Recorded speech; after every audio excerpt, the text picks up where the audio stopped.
Kita akan masuk teman-teman di sore hari ini, semoga Allah berkahi, sebab ke-25 yaitu bercita-cita rendah. Kita dalam Islam, teman-teman sekalian, di pembukaan saya akan sampaikan ini, dianjurkan agar punya cita-cita yang tinggi, harapan yang tinggi. Ya. Bukan angan-angan kosong, tapi sebuah target dalam hidup kita yang kita jadikan sebagai tujuan utama kita. Target utama, bagaimana kita mengejar semasa kita hidup. Dan tidak ada target tertinggi bagi seorang muslim dibandingkan mengejar ridha Allah Subhanahu wa taala. Kapan ini sudah menjadi target kita dalam hidup, maka semuanya urusan kita selalu kita hubungkan dengan Allah Subhanahu wa taala. Allah ridha, saya jalankan. Allah tidak ridha, maka saya akan jauhi. Walaupun saya harus kehilangan seluruh dunia ini. Ya. Maka ini poin yang harus kita garis bawahi. Nabi Nuh alaihissalam sangat cinta kepada anaknya. Kanaan, pada saat kapal sudah akan tenggelam, negeri itu sudah akan tenggelam, dunia ini akan tenggelam dengan banjir, dan mulailah kaum Nabi Nuh yang kafir coba melarikan diri, ya, termasuk anaknya sendiri. Dan Nabi Nuh alaihissalam dengan hikmah Allah SWT, kapalnya melewati di sebelah anaknya yang mau tenggelam. Lalu Nabi Nuh mengajak anaknya untuk naik dan beriman kepada Allah SWT. Tapi anaknya masih mengatakan, saya akan cari gunung untuk melindungi diri. Maka kata Nabi Nuh alaihissalam, tidak ada yang bisa selamat dari siksanya Allah hari ini. Tapi karena tetap anaknya ngotot, maka Allah SWT mengatakan, terpisahkan mereka berdua dengan air atau ombak air tersebut, maka tenggelamlah dia. Lalu apa yang terjadi? Nabi Nuh alaihissalam sempat sedih. Lalu beliau mengatakan, ya Allah, innahu min ahli, inna bni min ahli. Sungguhnya anakku ini adalah keluargaku. Ya, maksudnya dia sedih juga, masih berharap Allah selamatkan anaknya. Padahal sudah 900 tahun didakwahi oleh Nabi Nuh alaihissalam. Karena beliau berdakwah di kaumnya ratusan tahun. Dan umur umat Nabi Nuh alaihissalam pada itu ratusan tahun gitu kan. Beliau berdakwah 950 tahun di kaumnya. Allahu alam lah anaknya berapa tahun didakwahi. Tapi sekian ratus tahun beliau berdakwah. Gitu. Jelas teman-teman sekalian. Pada saat itu Allah SWT menegur Nabi Nuh alaihissalam. Sambil mengatakan, hai Nuh, aku tidak ingin kau termasuk orang-orang yang jahil. Dia bukan lagi keluargamu. Karena amalnya itu perbuatannya bukan amal yang baik. Maka Nabi Nuh alaihissalam di sini menyadari tentang tujuan utama dia, yaitu mencari ridha Allah Subhanahu wa taala. Maka dia pun akhirnya, ya, dikatakan dalam beberapa athar, bertobat kepada Allah Subhanahu wa taala dan berlindung kepada Allah, jangan sampai dia termasuk orang jahil. Allah jadikan dia jahil, tidak faham dan tidak mengenal Tuhannya, dan dia tidak berani mengangkat kepalanya ke langit selama 40 tahun setelah kejadian tersebut karena takutnya kepada Allah Subhanahu wa taala. Itu tujuan. Orang beriman tujuannya adalah Allah Subhanahu wa taala. Tujuannya adalah Allah Subhanahu wa taala. Kita tahu di dalam agama Islam yang dibawa oleh Nabi besar Muhammad sallallahu alaihi wasallam, semuanya dianjurkan agar ikhlas, tulus karena Allah Subhanahu wa taala. Kapan tidak ikhlas tidak akan diterima. Kata Nabi sallallahu alaihi wasallam, "Inna Allah la yaqbalu amalan illa ma kana khalisan liwajhi." Allah tidak akan terima amal kecuali yang ikhlas karenanya. Enggak ada yang lain. Maka di sini teman-teman sekalian, bagaimana seorang muslim punya cita-cita yang tinggi, dan itu adalah meraih keridhaan Allah SWT, meraih cinta, kasih sayangnya sang pencipta langit dan bumi ini, yang tidak akan pernah menolak permintaan hamba-hambanya selama permintaan yang baik, memaafkan walaupun hambanya berbuat kesalahan yang besar. Zat yang maha pengasih, maha penyayang, maha luas rahmatnya, ya, bagi orang beriman, dan amat keras siksanya bagi orang-orang yang kufur dan membangkang. Itu target kita. Maka selama kita interaksi di muka bumi ini semua karena Allah SWT. Berteman karena Allah, menikah karena Allah, memiliki anak karena Allah, mengajar karena Allah, belajar karena Allah, interaksi apapun semua karena Allah SWT. Allah ridha kita kerjakan, tidak ya tidak. Nah, selain mencari ridha Allah SWT, dianggap cita-cita yang rendah dan pasti akan mengurangi bahkan melemahkan iman seseorang. Kapan dia menikah hanya karena sekedar cinta saja, hanya sekedar suka, hanya karena disuruh orang tua, hanya karena urusan dunia, ya, hanya karena harta, hanya karena teman-temannya sudah terlanjur menikah semua dan seterusnya, maka dia tidak akan dapatkan apa-apa. Tapi kapan dia menikah karena dia tahu ini perintah Allah dan Rasulnya, disitulah puncak dia mendapatkan kebahagiaan. Semuanya seperti itu. Maka yang dimaksud di sini oleh penulis adalah bercita-cita rendah, maksudnya adalah bercita-cita kepada selain Allah SWT, tidak mengejar ridha Allah SWT. Kita temukan orang seperti ini selalu saja ribut dengan saya dapat apa, saya dapat apa, saya dapat apa. Jadi kalau orang hanya dibantu sedikit saja, dia udah minta imbalan yang besar. Bahkan dia cemberut, bahkan dia bisa marah dengan orang, bahkan dia bisa bermain dengan memanipulasi data. Karena bukan Allah subhanahu wa ta'ala tujuannya. Ya. Kalau tujuannya Allah subhanahu wa ta'ala tidak mungkin. Dan Allah itu kalau kita berbuat karenanya, ya kan?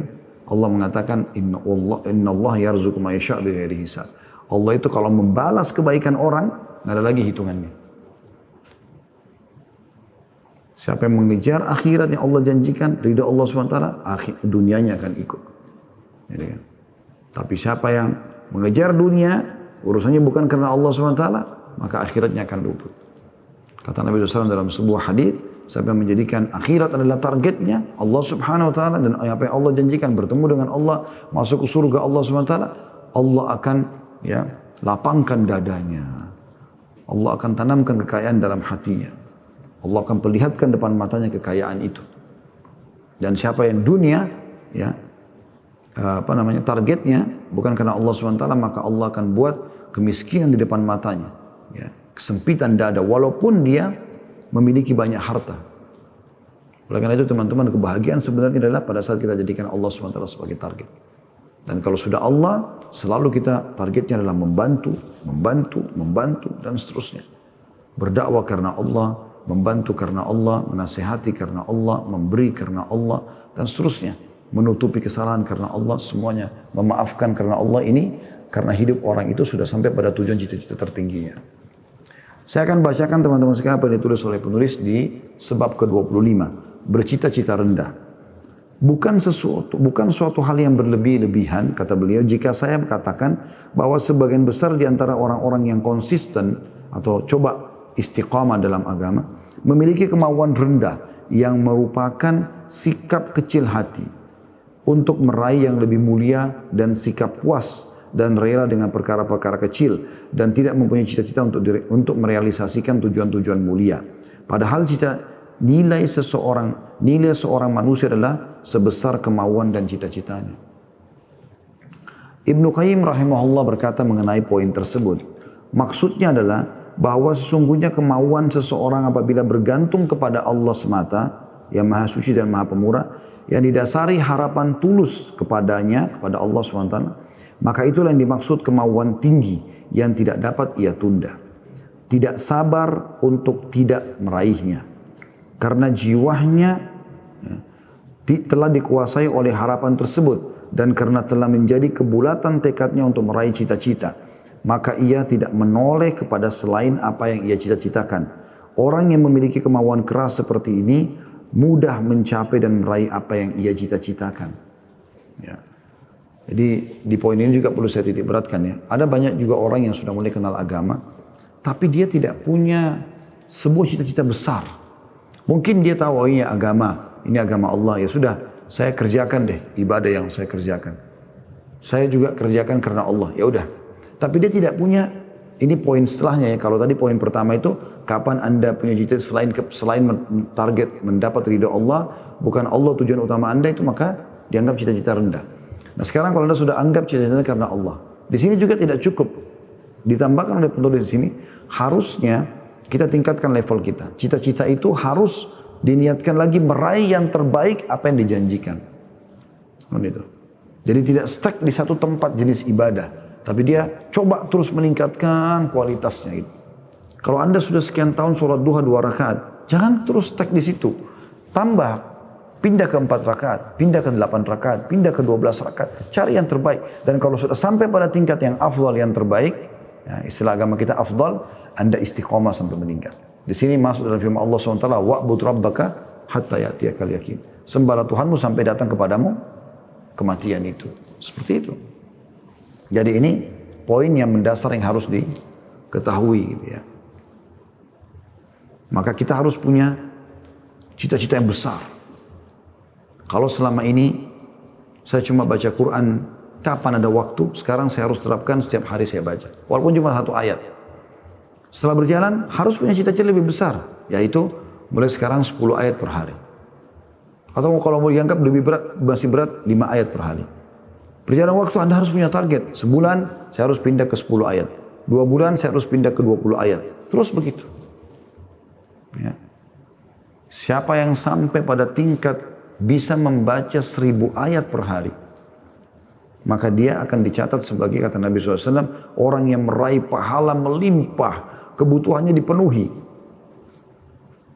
Tapi itu tidak mungkin Anda sampai ke 1000 ayat kalau Anda tidak punya tahapan cita-cita untuk naikkan level Anda. Ini juga bisa ditarik dalam pekerjaan sehari-hari ya. Kalau misalnya Anda masuk di pekerjaan, kemudian Anda masuk di perusahaan itu sebagai OB misalnya. Anggaplah Anda OB, A sama B dua-dua jadi OB. Anggap dua-duanya sarjana, punya ijazah. Hanya lamaran yang sedang terbuka jadi OB. Jadilah OB keduanya. Misal gaji 2,5 juta per bulan. Si A merasa cukup. Kebutuhan rumah tangganya, dia sama istri sama satu anaknya 1,5 juta. 1 juta dia masih bisa nabung, dia bisa sedekah, dia masih bisa pakai untuk kebutuhan dia pribadi. Rasa cukup, ya sudah. Salahkah? Tidak salah. Ini tadi saya bilang, dia sudah sampai pada tingkat, oke, dia punya harapan untuk bekerja, gitu kan. Dia sudah dapat nih. Nah, si B berbeda. Dia pada saat masuk di perusahaan, dia lihat perusahaan ini besar. Dia datang ke HRD, dia tanya, kira-kira saya di unit yang sedang di perusahaan ini, saya dengan ijazah saya ini, saya masih bisa nggak sampai ke tingkat-tingkat tertentu? Setelah itu ada level-level nggak yang saya bisa raih? Ya, fasilitasnya apa saja? Ternyata dia bisa sampai pada tingkat manajer misalnya. Oke, si B sekarang mulai menjadikan target, cita-citanya mulai naik. Dia mau menjadi manajer di perusahaan dari OB. Kita akan temukan teman-teman dalam waktu setahun atau 2 tahun akan ada terjadi perubahan di B dan si A tetap jadi OB. Seperti itu kurang lebih. Jadi harus ada target-target kita. Harus ada cita-cita yang besar. Ya, meraih ridha Allah SWT dan meraih yang terbaik dari apa yang Allah janjikan. Jangan selalu merasa puas dengan apa yang kita beri, yang kita lakukan. Tapi harus selalu merasa kurang, ya, sehingga kita selalu memberikan yang terbaik. Kita tingkatkan secara kualitas dan kuantitasnya. Itu poinnya. Ya.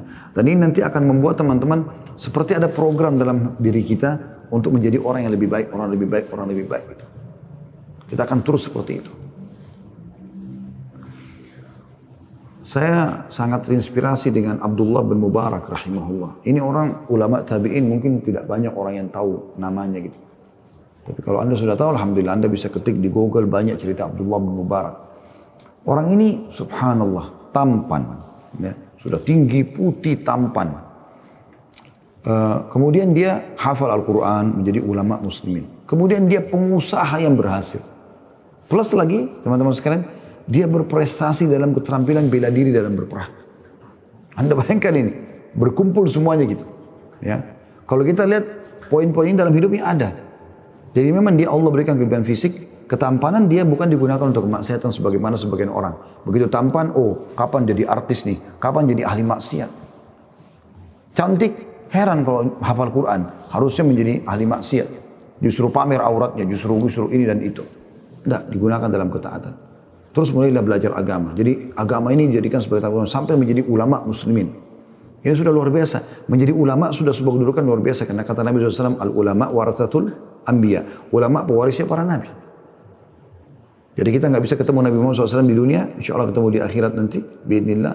Dan semoga Allah jadikan kita bersama beliau di surga Allah subhanahu wa ta'ala. Ya, jadikan derajat beliau. Allahumma amin. Dan ini waktu sore hari di hari Jumat, waktu mustajab, insya Allah. Mudah-mudahan Allah ijab. Ya, kan? Maka pada saat kita tidak bisa ketemu beliau di dunia, kita ketemu dengan para ulama. Waris ilmu beliau, sallallahu alaihi wasallam. Karena kita semua orang muslim ini punya guru satu saja. Kiai kita semua cuma satu. Nabi Muhammad SAW. Semua yang lain ini adalah penerusnya saja. Dari guru mengajarkan pada muridnya. Nanti ini juga jadi guru, ada muridnya lagi. Begitu terus. Nah, jadi ulama sudah kedudukan yang luar biasa. Ternyata beliau tidak puas di situ. Beliau tambah cita-citanya. Beliau melihat ternyata mayoritas perintah agama ini ada hubungannya dengan harta. Orang sholat dapat pahala. Tapi ternyata kalau kita punya duit, kita bangun masjid, kita bisa panen banyak pahala orang yang sholat. Nah itu.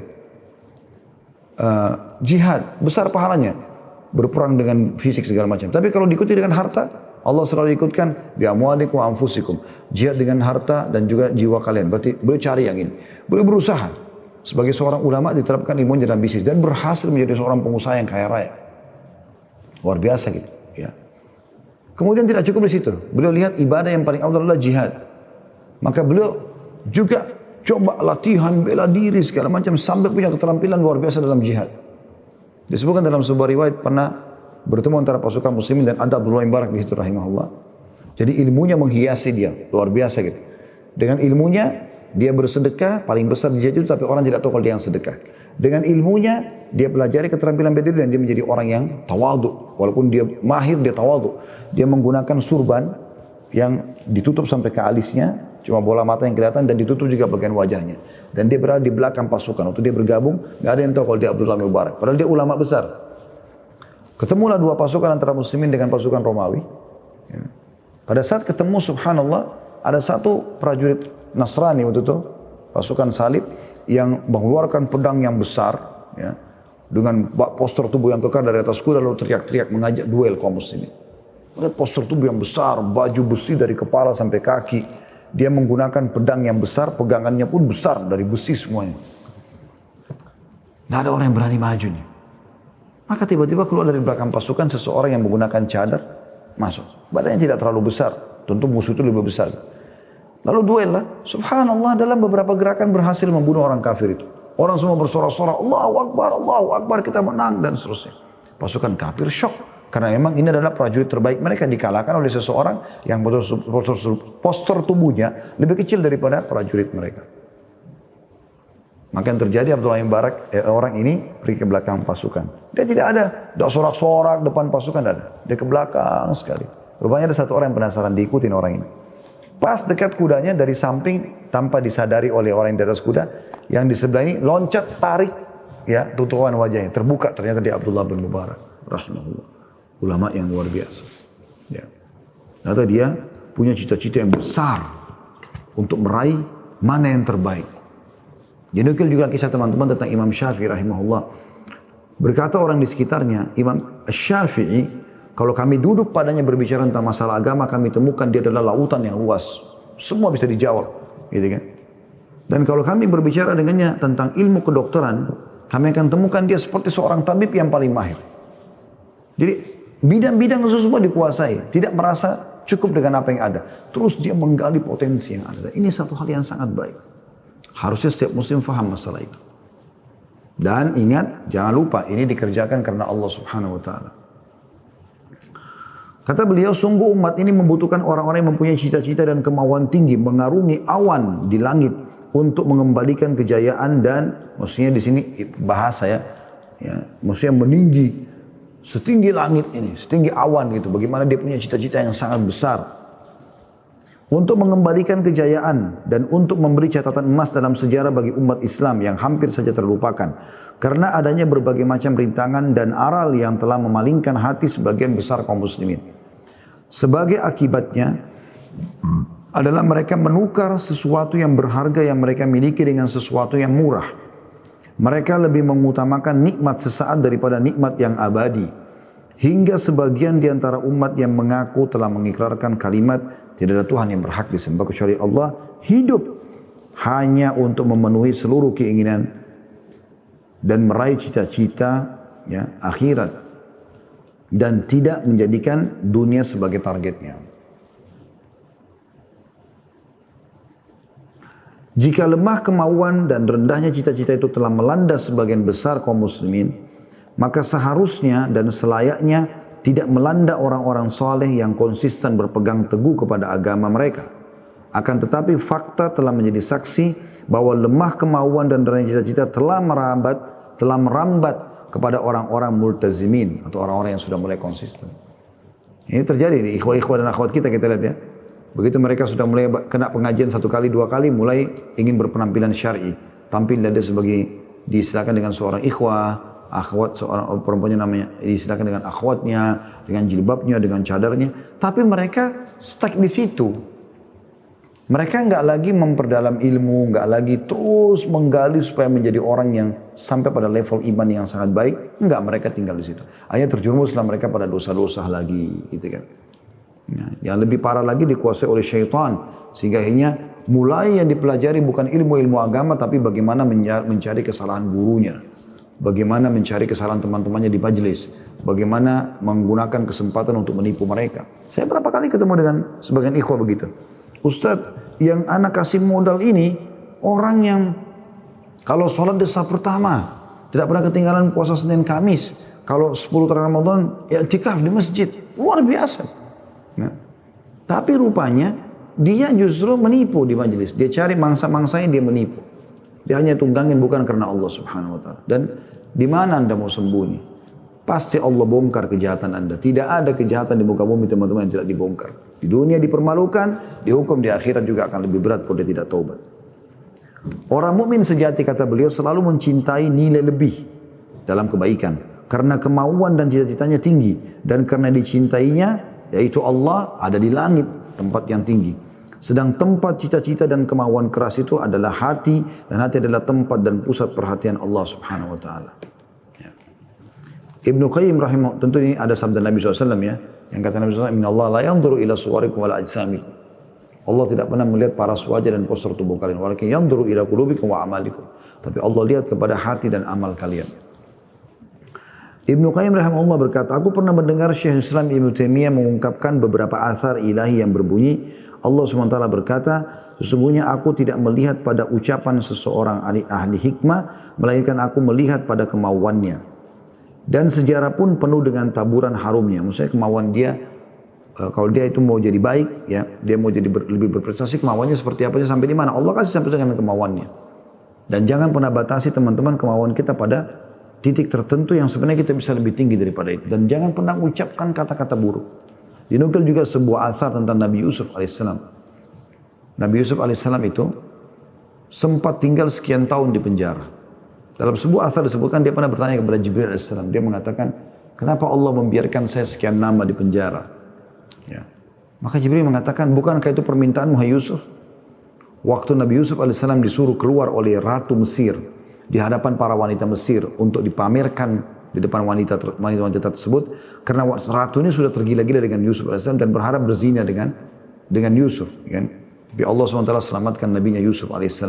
Yang jelas, orang-orang menukil kisah ibu-ibu itu pada gosip di Mesir pada saat itu. Ini apa nih?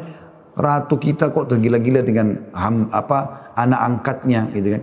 Maka untuk menjelaskan kepada para wanita ini kenapa saya tergoda, dia mengundang wanita Mesir, kemudian dia berikan sebuah apel dengan pisau yang tajam.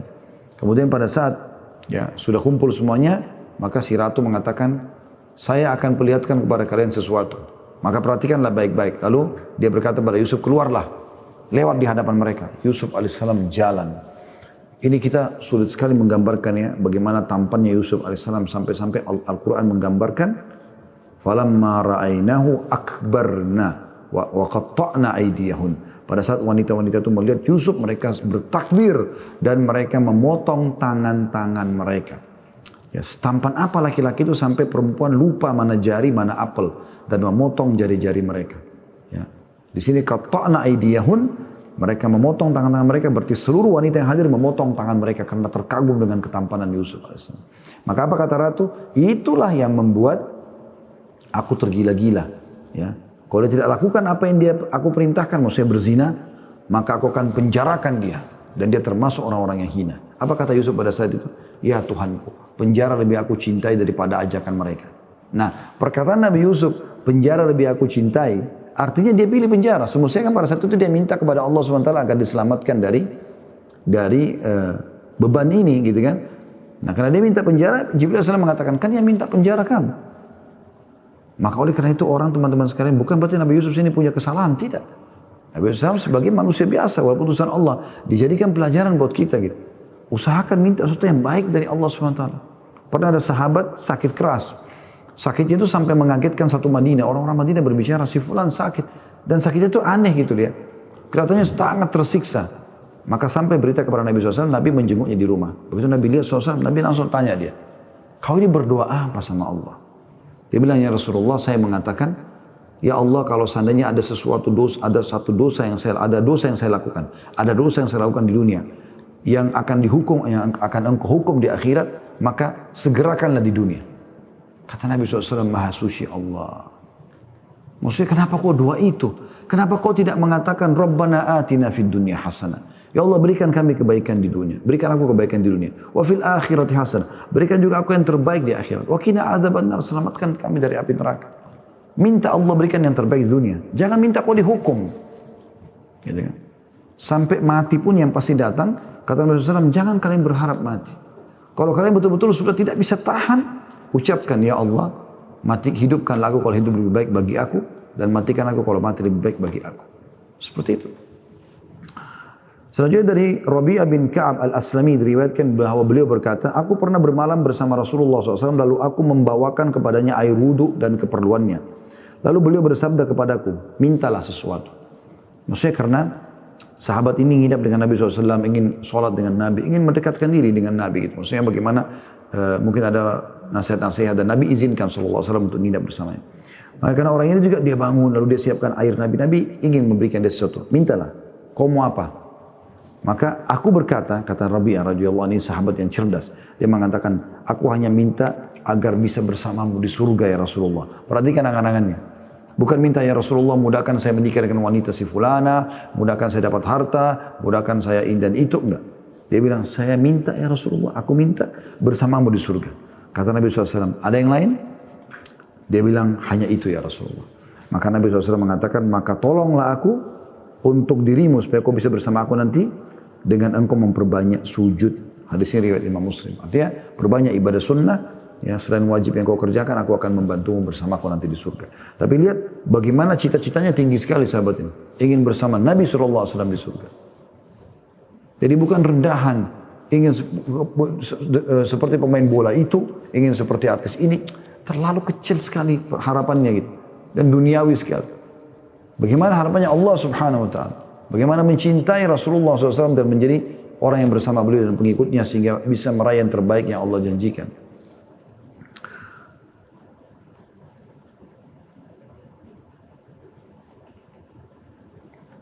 Umar bin Khattab juga pernah berkata, sesungguhnya aku pernah memaksa diriku untuk bersetubuh dengan harapan Allah berkenan mengeluarkan anak yang selalu berzikir kepadanya. Ya, jadi Umar bin Khattab sampai menjadikan jimaknya, biologi sama istrinya, itu agar dijadikan sebagai pendekatan diri kepada Allah SWT. Bukan hanya sekedar pelampiasan syahwat. Dan berharap dengan jima itu, Allah keluarkan anak-anak saleh ya, yang berzikir dan beribadah kepada Allah.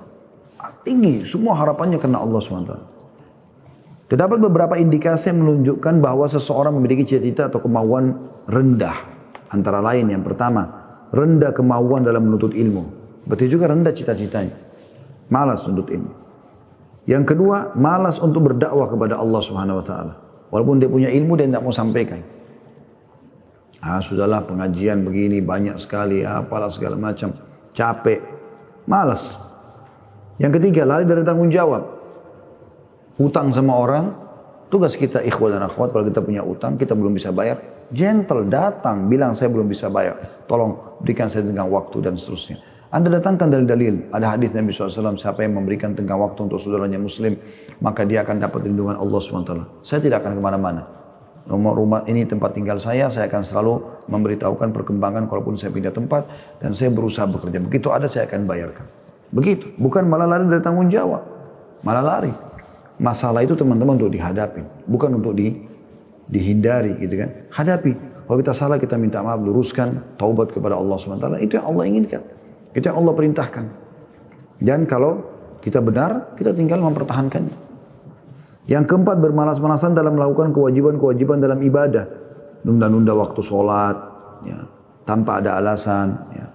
Mengisi hal-hal yang wajib seperti puasa Ramadan kemarin dengan hal-hal buang-buang waktu yang kosong. Nggak ada manfaatnya. Yang kelima, selalu mencari perhatian orang lain. Jadi kalau tidak ada yang perhatikan, dia tidak buat. Dia nggak sedekah, dia nggak sholat, dia nggak khusyuk, dia nggak berdoa, dia nggak tersenyum, gitu kan. Ini termasuk dalam ini kalau dia bertemu dengan yang dia anggap orang lebih rendah daripada dia. Misal seorang pemilik perusahaan dengan supir misalnya, terus dianggap supirnya lebih rendah daripada dia. Wa na'udzubillah. Ya, itu bahaya sekali. Atau dianggap orang lain secara ekonomi lebih rendah daripada dia, maka dia tidak butuh ya, untuk berbuat apa-apa depannya orang itu.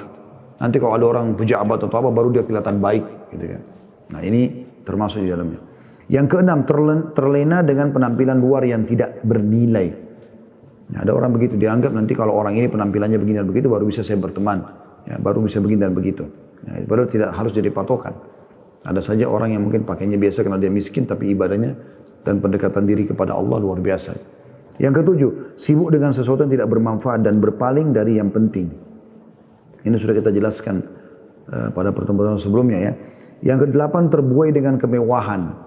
Kita boleh menikmati apa yang mewah, tapi jangan sampai terbuai. Ada orang terlalu berlebihan, sehingga kita kalau masuk ke rumahnya mungkin dari sana emas, dari sini emas, luar biasa gitu. Ini bisa melemahkan iman. Boleh kita hidup yang baik ya. Kita tidak boleh berada di keadaan yang susah, kotor, ya, penampilannya berantakan sementara kita mampu. Tapi kita juga tidak boleh berlebihan. Gitu ya. Yang kesembilan, mengeluh terhadap apa yang telah berlalu dan tidak mau bekerja. Ada orang begitu. Selalu dia mengenang dompetnya yang hilang 10 tahun yang lalu. Untuk apa? Untuk apa? Nabi SAW sudah mengatakan, kalau telah terjadi sesuatu padamu, katakan qaddarallahu wa ma syaa fa'al. Allah sudah takdirkan dan sudah terjadi seperti apa yang Allah inginkan. Udah selesai.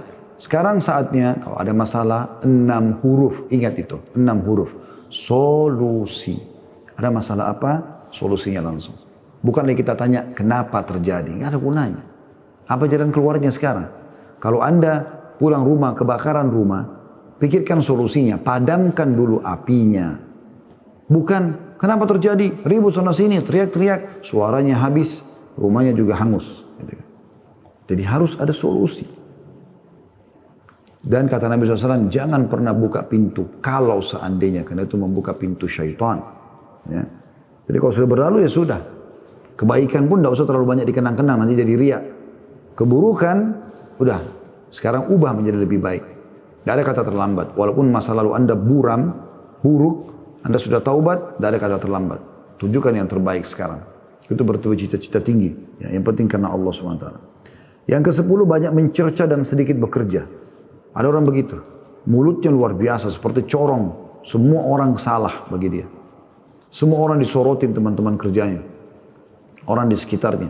Dan tidak ada pekerjaannya dia. Dia sendiri tidak ada hasilnya. Kosong, gentong kosong saja. Ada orang subhanallah tidak banyak bicara tapi produktif. Tidak ada waktu untuk dibuang-buang. Harus semuanya ini pahala. Ya, itu baru prestasi. Kata beliau, inilah beberapa faktor yang menjadi penyebab seseorang memiliki kemauan dan cita-cita rendah dan selalu merintangi manusia untuk berpacu. Namun barang siapa yang berkeinginan untuk memiliki cita-cita dan kemauan keras, berkeinginan untuk mengejar ketertinggalannya, maka hal itu adalah mudah dan dengan kemauannya ia dapat meninggikan kemauan dan cita-citanya dengan mencurahkan faktor-faktor yang mendukung hal itu. Berkenaan dengan hal ini, maka Nabi SAW bersabda, innamal ilmu bitta'allum wa innamal hilmu bittahallum wa man yataharral khaira yu'tahu wa man yatawaqqa syarra yuqahu. Sesungguhnya ilmu pengetahuan itu adalah dengan belajar. Tanpa belajar bagaimana caranya? Dan sesungguhnya sifat lemah lembut itu adalah dengan bersikap lemah lembut.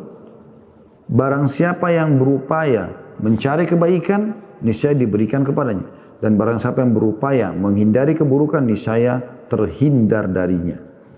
Ini disebutkan oleh Syekh Al-Albani dalam silsilah hadis sahihnya nomor 342. Kemauan dan cita-cita tinggi itu adalah akhlak mulia.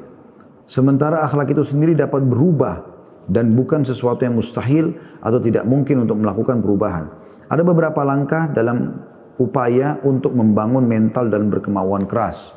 Kalau tadi itu kan disebutkan tentang ciri-ciri orang yang bercita-cita rendah. Sekarang ini ada beberapa kiat, kita tutup dengan ini, yang bisa membuat orang jadi terbalik, punya cita-cita besar, punya keinginan prestasi-prestasi besar gitu kan. Punya kemauan keras untuk maju. Nah, itu yang pertama, berakidah lurus, mengenal Tuhannya Allah Subhanahu wa taala. Sehingga dia selalu jadikan target Allah. Yang kedua, keteguhan, ya, beriman kepada Allah. Karena ada orang, poin keduanya, teguh beriman kepada Allah. Dia tetap dalam keadaan Islam, tapi akidahnya rusak. Ya. Dia masih bertawassul dengan benda-benda mati dan segala macam. Yang ketiga, selalu berdoa. Ya. Baik dalam keadaan dia butuh atau dia tidak butuh. Ada orang, mesti di sini, semua orang butuh dengan doa. Tapi ada orang mungkin dianggap, dia sudah kenyang, dia tidak butuh lagi minta supaya Allah kasih makanan sementara waktu. Ya. Tapi ada orang, terus berdoa dalam setiap keadaan. Nah doa ini penting. Makanya kata Nabi SAW, kenalilah Tuhanmu, maksudnya kau berdoa. Ya. Di saat kamu sedang lapang, maka dia akan mengenalimu pada saat kau sedang susah. Yang keempat, menumbuhkan sifat malu dalam melanggar hukum Allah Subhanahu wa taala. Yang kelima, membaca Al-Quran dengan penghayatannya. Tak boleh lewat satu hari tanpa Al-Quran, minimal 10 ayat. Anda ikuti acara kita ini komitmen, baca minimal 10 ayat, terutama di malam hari. Karena kata Nabi SAW, sampai membaca 10 ayat di malam hari, maka Allah akan berikan dia 1 kintar. Dan 1 kintar itu lebih baik daripada dunia dan seluruh isinya. Yang keenam, menghindari mental suka kemewahan dan bersenang-senang. Artinya boleh kita senang-senang, tapi sesuai dengan kebutuhan. Bukan itu jadi target utama. Ada orang dari pagi sampai malam, kerjanya hanya masuk rumah sebentar keluar lagi. Mau kemana? Ke acara ini, ke acara itu, ke acara ini. Kayak sudah tidak ada lagi waktu kecuali harus ya bersenang-senang di luar rumahnya. Dalam arti kata, tidak ada waktu untuk istirahat, untuk keluarga, untuk menuntut ilmu, ya, untuk muhasabah. Yang ketujuh, bertukar pikiran dengan para ahli fikir yang aktif, produktif, orang yang semangat. Ini sudah kita singgung di poin sebelumnya ya, tentang tidak bolehnya berteman sama orang-orang malas. Yang kedelapan, menerima kritikan yang membangun dan nasihat yang terarah. Ya, karena orang kalau teman-teman kalau punya sifat tidak mau terima masukan, ini bahaya. Ini perusak utama ya, seseorang itu bisa sukses. Kritikan itu bagus. Anda selalu menganggap kritikan yang masuk dari kepada Anda itu dari Allah Subhanahu wa taala. Karena Allah ingin memperbaiki Anda cuma melalui orang-orang itu. Yang kesembilan, niat yang suci dan ikhlas dalam bekerja, karena ingin mencari pahala. Yang kesepuluh, mempelajari jalan hidup para tokoh pahlawan dan para pembaharu yang cendiki atau yang cendikia. Dimulai dari para sahabat, para tabi'in, generasi-generasi emas awal Islam. Yang kesebelas, bergaul dengan orang-orang baik dan mereka yang memiliki cita-cita dan kemauan tinggi. Dan yang ke-12, sabar dan memantapkan kesabaran itu. Seperti itulah, ya. Saya akan tutup teman-teman dengan saya juga sangat suka ya dengan ini ya, dengan perkataan yang disampaikan oleh 3 atau 4 orang pada saat itu. Anak-anak muda, mereka masih belia, ada sebagian mereka sahabat, ada sebagian mereka tabi'in. Sahabat adalah Abdullah bin Zubair radhiyallahu anhu. Temannya, ada adiknya dia, bernama Urwah bin Zubair. Ada satu lagi, subhanallah, saya lupa namanya ini. Juga anaknya Zubair bin Awam radhiyallahu anhu. Dan yang satu kalau nggak salah, Marwan bin Hakam. Seingat saya. 4 orang ini bersahabat mereka. Maka berbicaralah salah seorang di antara mereka depan Ka'bah, habis asar. Mereka bilang, coba kita sama-sama menggambarkan cita-cita terbesar kita. Karena Allah SWT kita lakukan. Kira-kira apa yang kita ingin jadikan target nih? Maka yang satu mengatakan, Abdullah bin Zubair bermula radhiyallahu anhu, saya ingin sekali menjadi khalifah. Dan seluruh jazirah Arab, ya, atau Hijazain ya, Mekah dan Madinah ini, itu di bawah naungan saya. Adiknya berkata, yang tadi saya lupa namanya ini ya, kalau nggak salah namanya dia Muhammad orang ini, tapi yang jelas saya lupa namanya. Adiknya mengatakan, kalau saya berharap jadi gubernur di Iraqain. Iraqain itu Irak sama Iran sekarang ya. Terus yang satu lagi, Abdul Malik bin Marwan, bukan Marwan bin Hakam, Abdul Malik bin Marwan. Abdul Malik ini berkata, kalau itu harapan kalian berdua, saya berharap menjadi khalifah muslimin yang menguasai seluruh wilayah kaum muslimin. Terus ketiganya ini berbicara, kami sudah menyebutkan harapan kami. Kalau kau bagaimana hai Urwah bin Zubair. Teman-teman bisa kembali ke YouTube, ada kisah sudah saya sampaikan. Urwah bin Zubair rahimahullah, orang yang luar biasa, ulama muslimin. Dia mengatakan, harapan kalian semuanya duniawi. Kalau harapan saya berharap menjadi ulama muslimin. Mengajarkan agama Allah. Sehingga saya mendapatkan pahala yang melimpah dari orang-orang yang mempelajari ilmu saya dan saya panen pahala di akhirat. Subhanallah, tidak lewat dari 10 tahun setelah kejadian tersebut, keempat-empatnya mendapatkan apa yang mereka inginkan. Abdullah bin Zubair itu menjadi khalifah di Mekah. Ya. Kemudian adiknya dia, yang tadinya yang saya bilang kemungkinan namanya Muhammad itu, ditunjuk oleh dia menjadi gubernur di wilayah Irak. Ya. Kemudian Abdul Malik juga menjadi khalifah di zaman itu, di negeri Syam. Ya. Kemudian Urwa menjadi ulamanya muslimin. Jadi maksudnya dari kisah ini teman-teman sebagai penutup dalam bahasan kita adalah bagaimana seseorang itu menaruh target dan cita-cita yang baik. Yang insya Allah kalau itu niatnya baik Allah akan berikan kepada dia. Ya, semoga kita termasuk orang yang bisa mengambil manfaat dari apa yang kita bahas. Dan saya termasuk orang yang pertama mengamalkan bukan cuma mengucapkan insya Allah.